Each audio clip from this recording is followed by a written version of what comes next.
ഇന്ന് നമ്മൾ സംസാരിക്കാൻ പോകുന്നത് വളരെ പവർഫുൾ ആയതും അതുപോലെ തന്നെ വളരെ എളുപ്പത്തിലുമുള്ള ഒരു മാനിഫെസ്റ്റേഷൻ മെത്തേഡിനെ പറ്റിയിട്ടാണ്.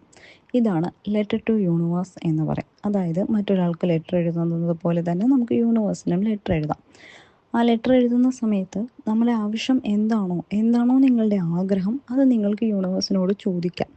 അത് സാധാരണ മാനിഫെസ്റ്റേഷൻ മെത്തേഡുകളിലെല്ലാം നമ്മൾ നടന്നു കഴിഞ്ഞു എന്ന രീതിയിലാണ് എഴുതാറുള്ളത്. എന്നാൽ ഈ ഒരു മാനിഫെസ്റ്റേഷൻ മെത്തേഡിനകത്ത് നമുക്ക് എന്ത് ചെയ്യാം?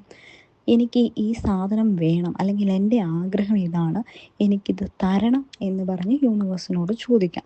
അങ്ങനെ എഴുതുമ്പോൾ ഒരു കാര്യം കൂടി ശ്രദ്ധിക്കുക, നിങ്ങൾ ആ ആഗ്രഹം നേടാൻ എന്തുകൊണ്ട് അർഹനാണ് എന്നുകൂടി ആ ലെറ്ററിനകത്ത് ഉണ്ടായിരിക്കണം. അതായത് യൂണിവേഴ്സ് എന്ന് പറയുന്ന ഒരു വ്യക്തിയാണെന്നുണ്ടെങ്കിൽ ആ ലെറ്റർ വായിച്ചു കഴിഞ്ഞാൽ ഉടനടി നിങ്ങളുടെ ആഗ്രഹം നടത്തി തരണം. ആ രീതിയിൽ വേണം ലെറ്റർ എഴുതാൻ. അതുപോലെ തന്നെ ലെറ്റർ എഴുതുന്ന സമയത്ത് ലെറ്റർ എഴുതുന്ന ഡേറ്റ്, അതുപോലെ തന്നെ ലെറ്റർ കംപ്ലീറ്റ് ചെയ്ത സമയം, ഇത് രണ്ടും ലെറ്ററിനകത്ത് വെക്കണം. അതുപോലെ തന്നെ ഒരു ഡെഡ് ലൈൻ നമുക്ക് കൊടുക്കാം. അതായത് നമ്മൾ യൂണിവേഴ്സിനൊരു ഡെഡ് ലൈൻ കൊടുക്കുക. ഞാൻ ഈ പറയുന്ന കാര്യം ഇത്ര ദിവസത്തിനുള്ളിൽ എനിക്ക് നടത്തി തരണം, ഈ ഒരു സമയത്തിനുള്ളിൽ അല്ലെങ്കിൽ ഈ ഒരു ഡേറ്റിനുള്ളിൽ എനിക്ക് നടത്തി തരണം എന്ന് നമുക്ക് ആവശ്യപ്പെടാം. ഇങ്ങനെ ലെറ്റർ കംപ്ലീറ്റ് ചെയ്തതിന് ശേഷം ഇത് നമുക്ക് എവിടെയെങ്കിലും സുരക്ഷിതമായ സ്ഥലത്ത് വെക്കുക. അതായത് മറ്റാരും വായിക്കാത്ത രീതിയിൽ ഇത് സുരക്ഷിതമായ ഒരു സ്ഥലത്ത് വെക്കാം. എന്നും കിടക്കുന്നതിന് മുൻപ് ഈ ലെറ്റർ എടുത്ത് നമുക്ക് വായിച്ചു നോക്കാം. അതുപോലെ തന്നെ മടക്കി വെക്കുകയും ചെയ്യാം. ഇങ്ങനെ കുറേ ദിവസങ്ങൾ ചെയ്യാം, നിരന്തരമായി ചെയ്യാം. വേണമെന്നുണ്ടെങ്കിൽ ഒരു ടൈം ലൈൻ വെച്ചിട്ട് വേണമെങ്കിലും ചെയ്യാം. ഒരിക്കൽ ഈ ഒരു ആഗ്രഹം നടന്നു കഴിഞ്ഞു കഴിഞ്ഞാൽ ഈ ഒരു ലെറ്ററിൽ തന്നെ നിങ്ങൾ യൂണിവേഴ്സിനോടുള്ള നന്ദി, ഗ്രാറ്റിറ്റ്യൂഡിൻ്റെ സെൻറ്റൻസ് കൂടി എഴുതി ചേർക്കണം. അത് ഇച്ചിരി ഡീറ്റെയിൽഡായിട്ട് തന്നെ നിങ്ങൾക്ക് എഴുതാവുന്നതാണ്.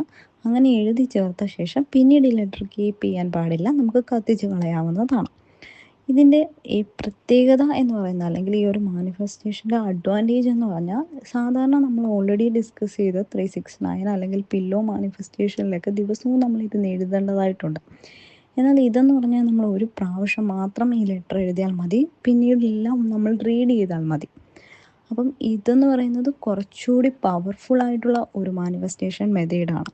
ഇതിൻ്റെ നടന്ന് കിട്ടാനുള്ള ചാൻസ് വളരെ കൂടുതലാണ്. പക്ഷേ നിങ്ങൾ ശ്രദ്ധിക്കേണ്ട കാര്യം, ഒന്നാമത്തെ കാര്യം, ഈ ലെറ്റർ എഴുതുമ്പോൾ ഒരുപാട് നെഗറ്റീവ് വേർഡ് ഈ ലെറ്ററിനകത്ത് ഉൾപ്പെടുത്താതിരിക്കുക.